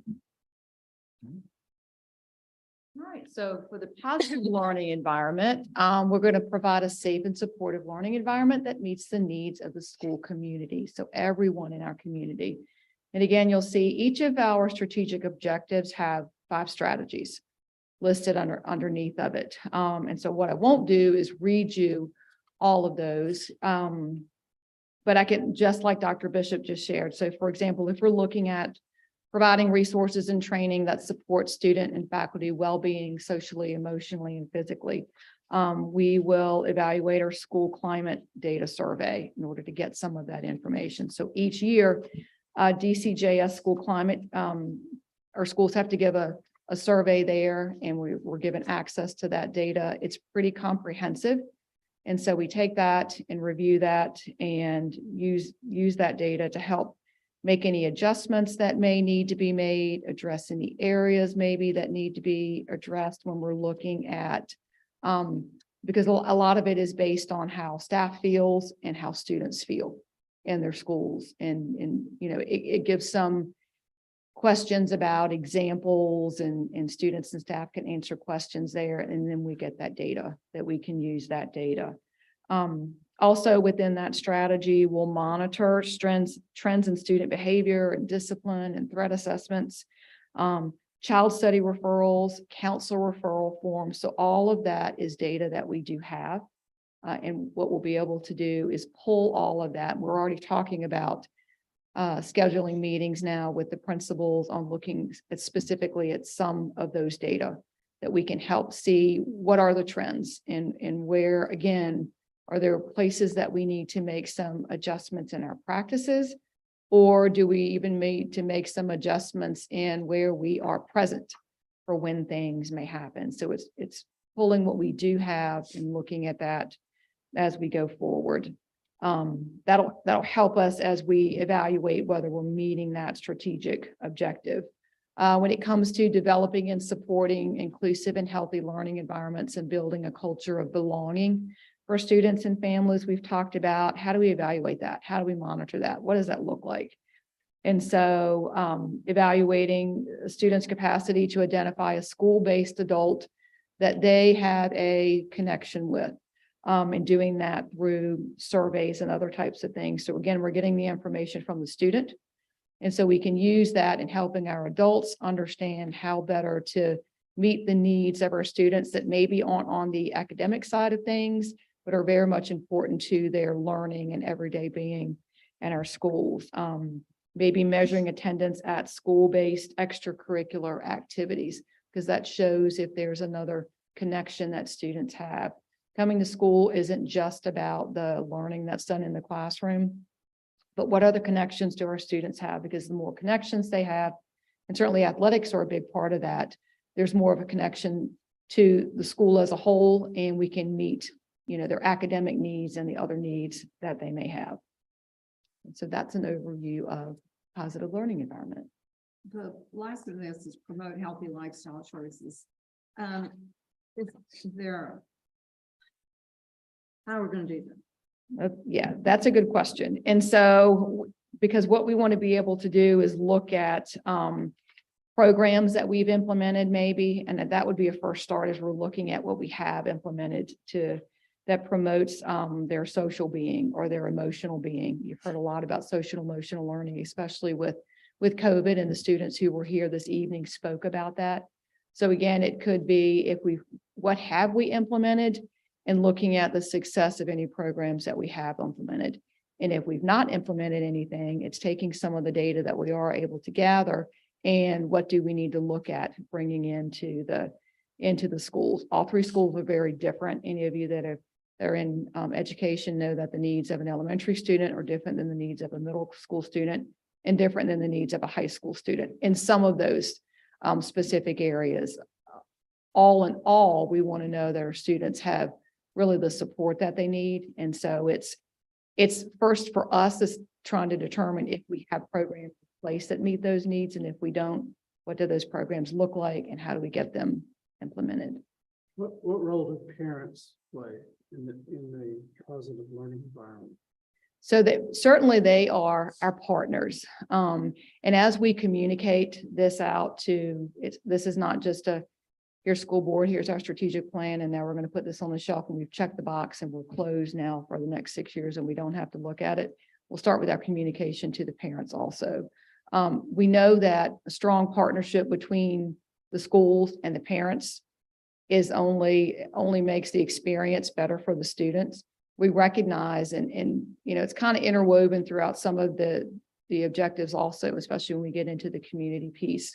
Is a communication there. We need stronger communication efforts we recognize on our end and letting parents know what our needs are and hear how we can support them and how they can support us. So those, especially on the communication side of what we're going to be doing here and how parents can help with that. It doesn't help for any of us if to be a schools and everything that happens in school is separate from what happens at home and separate from what happens in the community. And so that's part of what, we recognize. The strategic plan doesn't mean that here's the things that are working well and we're going to tell you all the things are working well. It also doesn't mean that we've identified things that aren't working. It's things that we have identified that we need. And then how do we put those into practice? And so that'll be as you see more pieces of the plan. There'll be more details in it like that. This is more of an overview, but again, it'll be a working plan also. And so it's not something that we've designed to put on the shelf and not revisit again for the next 5 years. Our students who are governor's school, bridging, whatever, are we able to make the connection with those faculty and those staff in order for us to have some common goals? Yeah, we can definitely do that. Are we able to? Yes. Is it something that we probably need to put more effort into? I would also say yes. With Dr. Strong as the new director at the governor's school, I know he's very much a let's work in partnership. He's already come to the elementary, I mean, not the elementary school. He came here to the middle school and has presented to the students here on what governor's school is like. We can do more of working more closely with those faculty there. Same thing with Dr. Ellis at Bridging Community. She's certainly very open to working with us and presenting to our students here and what's offered. I mean, when you look at governor's school, those are college courses that the kids are taking. So the expectations are a little bit different there. But it doesn't mean that we're not working in partnership also because we all have the same expectations and plans for our students too. Just thinking on these lines, the healthy lifestyle, the support, inclusivity, and that kind of thing. It'd be good that those leaders, they understand where we are. And That's exactly right. Our goals are so that they can incorporate that also. Did we have, or have we had any situations where there's something going on with a student and the parent calls us and communicates that on to us so that we are able to deal with it if there's something, that flares up in the school system? We very much want that. And we do have parents that do that. The nice thing about being a small division and a rural division is that we will keep each other informed of things like that. Our school resource officers do a good job also. If there's something that's gone on in the community, but they know this student is in this building, then they can communicate to the administrator on, let's keep an eye on this, or let's keep tabs on this, and let's make sure this day is going okay. The nice thing, again, about being in a small place is that most of our administrators can lay eyes on every student every day. There may not be a full interaction every day, but they're laying eyes on those kids, and they've got open communication we encourage the parents to give us a call and say, I've got this going on. Please look out for this or that. And again, that's a great partnership that we do have with the sheriff's department and with our resource officers, because it's not, and I say that not to say it's a situation that involved the student, but maybe it's a situation that is involved a family and it's impacting a student.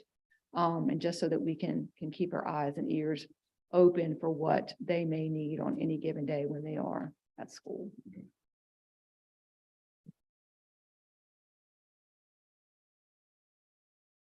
And the third one is capacity building and just creating a division that is respectful, has a supportive culture. People would like to come here because of the students that we have, the supportive culture and teachers that we have, everything like that. So it is about recruiting and retaining our faculty, those meaningful experiences, not only for our teachers and for our students, planning and sustaining those learning opportunities for our staff as we're continuing to do, that trust and collaboration, building that in, and recognizing and celebrating students and celebrating the teachers. So it's really building that culture. So you look at the strategy, you look at the strategic objective, and then you look at those strategies below there. That really is just going to drive us. And so the metrics do as well. So one of the metrics, for instance, as in terms of monitoring, retaining of talented faculty and staff, and effectiveness of our recruitment efforts. So working with Jessica Tuning, myself, and actually administrators to make sure that we're effectively communicating this. And so part of what you see here in terms of the pictures and the what the look of the strategic plan currently. Another part of that is working with the group who's kind of helping develop the layout of this and working with recruitment materials and things like that to help spread that word. And also reviewing our teacher training, our new teachers, our mentors, our building-based leaders in terms of providing thoughtful and meaningful mentorship experiences. And we are in the process currently with Dr. Walsh and Ms. Healy and the administrators to really develop that mentorship program and that new teacher academy. We're kind of ramping that up and thinking and talking to the new teachers and what we can do better to make sure that they feel supported. And then again, like recognizing, acknowledging, and celebrating the accomplishments of our school community. That is basically reporting on the, one of the ways we, as a metric, we can just report on how we are awarding, recognizing our students at the high school, the middle school, the elementary school. It looks different, but we need to figure out what are we doing and how are we going to make sure that students feel valued just as much as the staff and the faculty feel valued. So that's part of that. So the metrics really drive us as well as those strategies. Last year, almost 11,000 teachers in the state of Virginia left their position.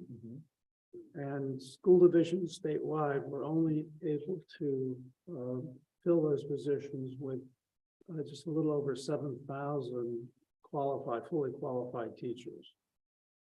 One of the reasons, or the reasons that teachers gave to the people who were surveying them that they left, salary, that was one, understandably, some personal, but also lack of respect, lack of respect by the people in the community, lack of respect by parents. And I don't know that we have any data about that, but do you have any ideas about why teachers leave our school division? We do, either they're transferring out of the school division for family reasons or it could be higher pay or just moving out of the community. In terms of the strategic plan, building that culture and culture of trust is really that those principles and the system principles really drive that way to support our teachers. But we have the central office that's driving and supporting supporting the teachers as well. And if you look at our January 25th professional development, we're making sure that we're not overwhelming the teachers with professional development, but giving them the time to actually work within their own classrooms. I believe in our school division, our principals have an ear to the ground and know what our faculty need. I think it's probably easier in a small division than in a large division to understand why teachers are leaving. But did you ever consider doing exit interviews? We do. We do that. Could we see that? We can show you that data. Yep. And our fourth strategic objective is community engagement, where we create and engage and sustain partnerships that enhance our schools and communities.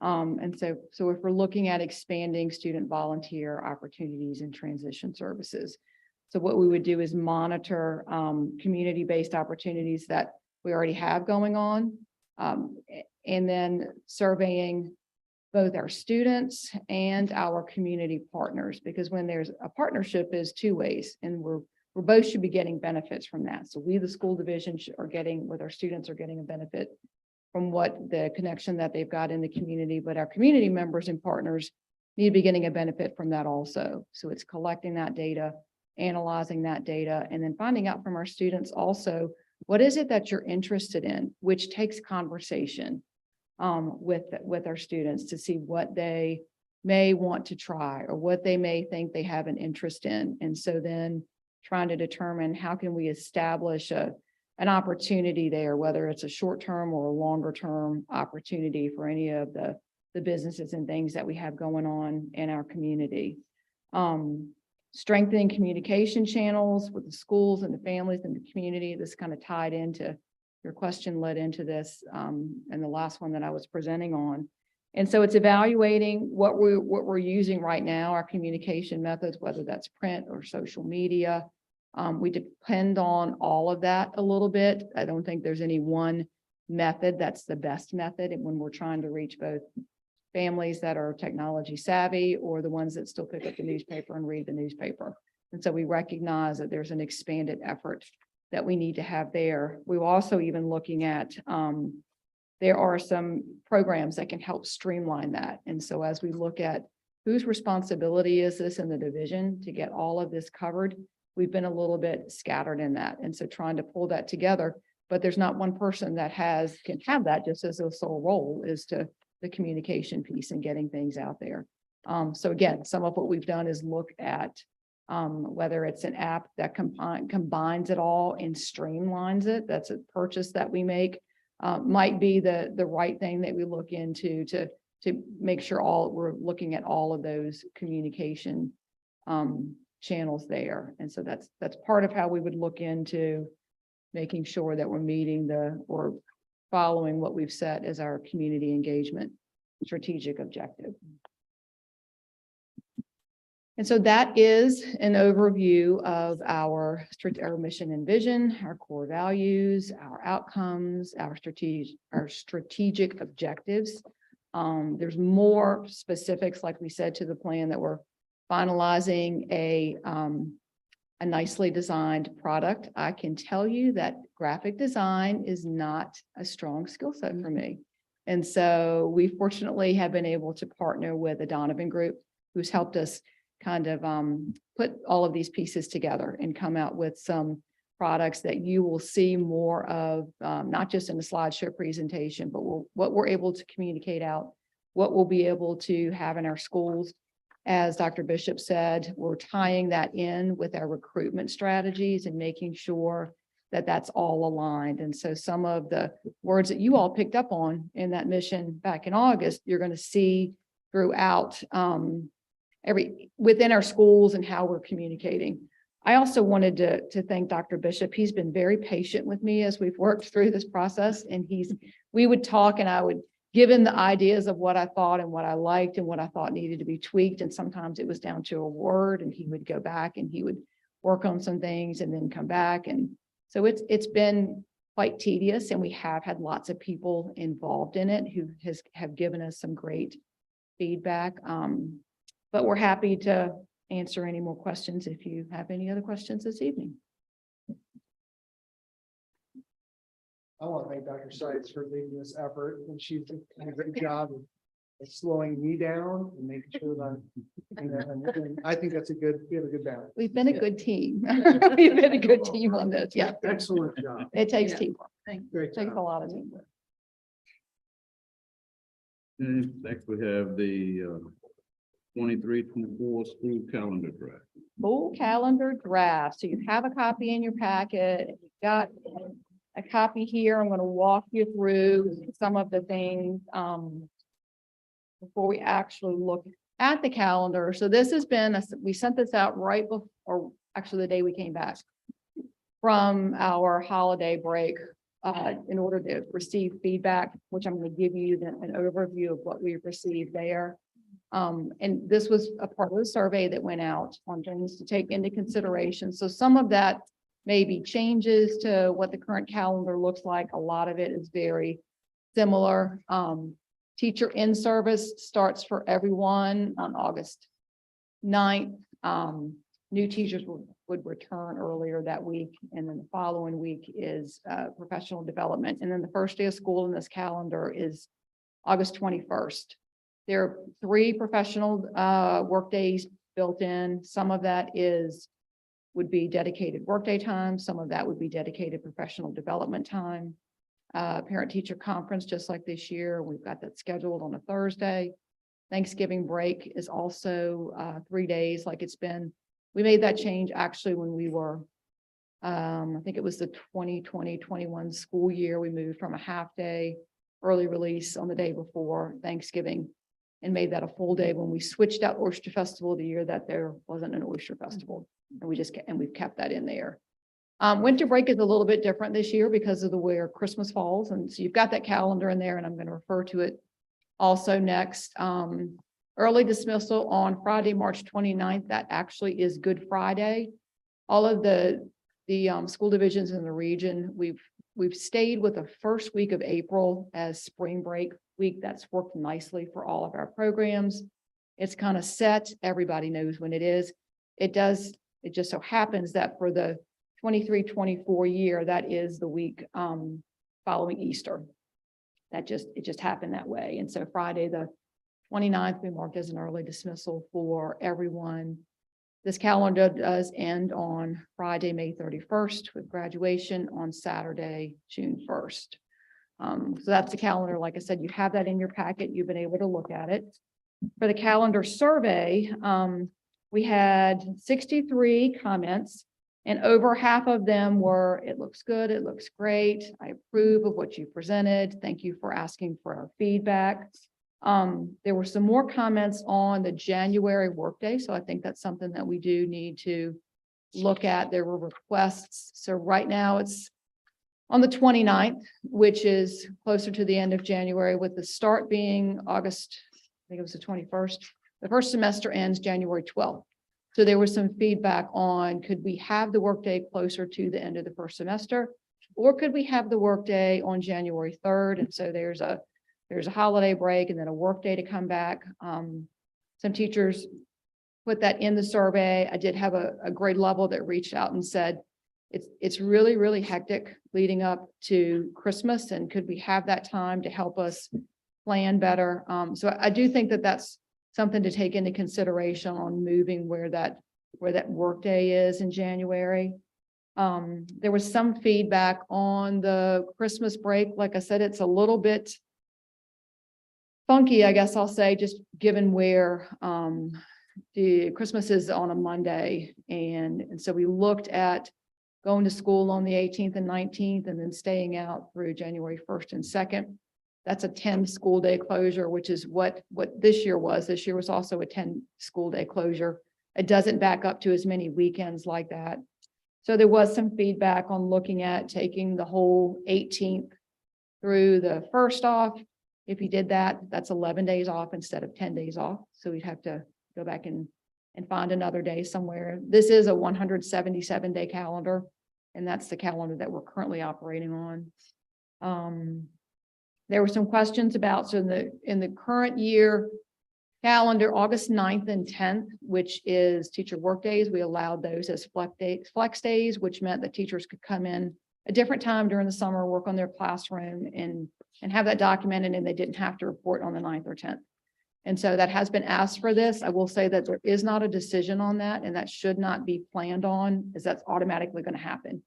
There's a lot of things that we have to work through in the time that's needed at the beginning of the year, but those are certainly discussions that we'll still have there.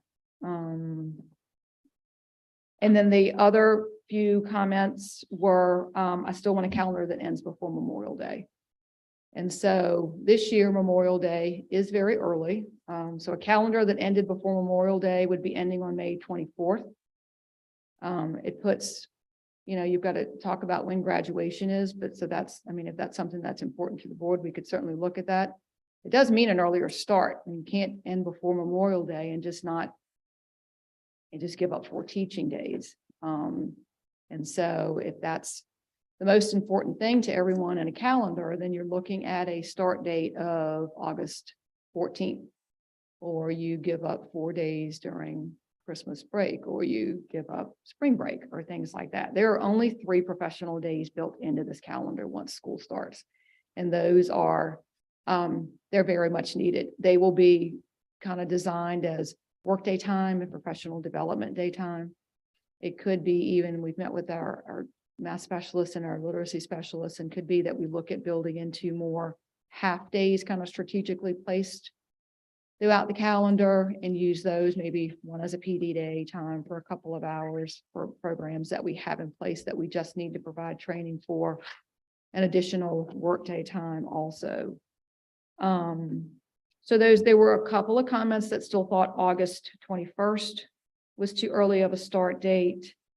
There was another comment about, could we add another parent-teacher conference in the second semester? That's something that can be considered also if we feel that's important. It likely, if we did that, it likely would not be another full day off, because then you've got to pick up another day somewhere. So there's all of that has to kind of move and shake there and be accounted for. But that was overall the feedback from the survey. So I'm happy to answer any questions about it, or, hear your thoughts on some of the things that we've gotten as feedback. Our next steps would be to, at the principals meeting, back as a group, talk about where we are draft wise, what some of the feedback has been.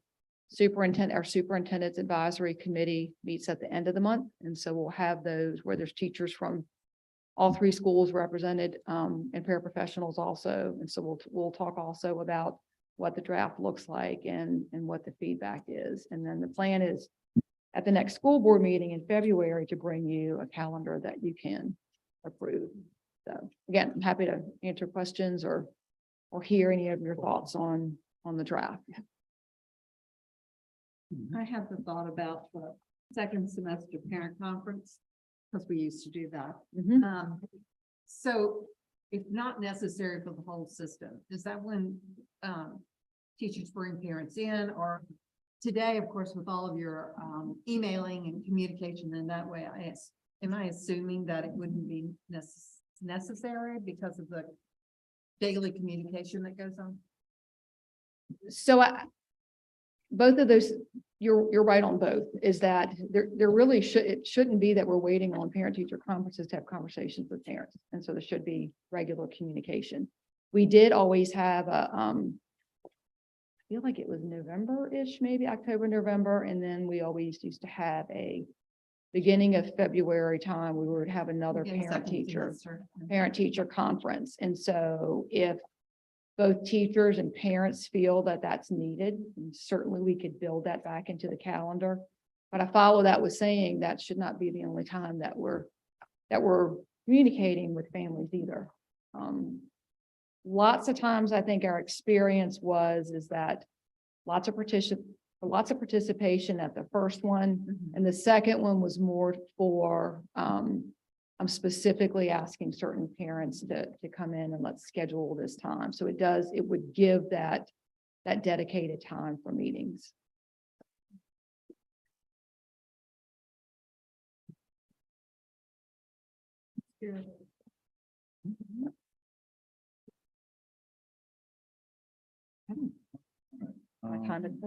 Next, we had Hampton Road Sanitation District proposal. And so I think you all have already addressed that in your, when you were going through your committee reports. We had it listed on there as an information item for you to be able to present the information that you had obtained by visiting the Surrey plant and the Matthews plant.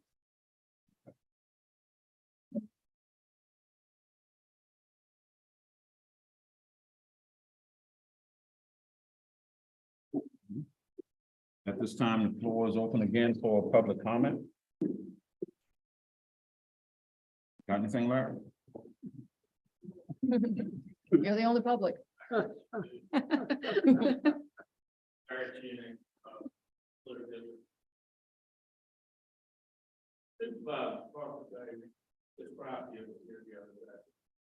They indicated that what they want is 50 feet less, 50 feet from the edge of that property. Come back and go in 50 feet. The other thing they said was that the septic field, this is going to be really beneficial for the school, to eliminate the septic field. That's going to open up athletic field, or athletic field, anything for that. I don't know that we've had that conversation. Okay. All right. Thank you. Public comment is now closed. Okay. I understand that though. Yeah. I mean, Yeah. All right, superintendent's report. I do not have anything else. I think I've given enough reports. Okay. Old business, any old business? Any new business? The only thing I would bring is all of you have the new statements that we are to fill out as a board. The statement of economics is one that we have normally been filling out. But there's some others here now that are similar to it, but whom are we to discuss with, is it someone that we can come to the board office for more clarity on what we are to do and how we are to fill these out? This bad. Okay. Okay.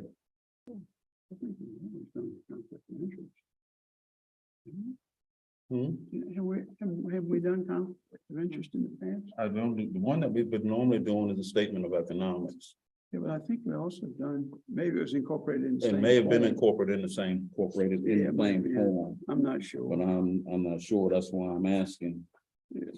And so if you have any questions, we'll visit Ms. Bagby in the board office and get those done by January the 27th.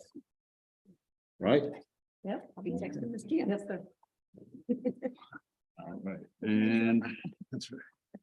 that's it for new business. Okay, can I have a motion to adjourn?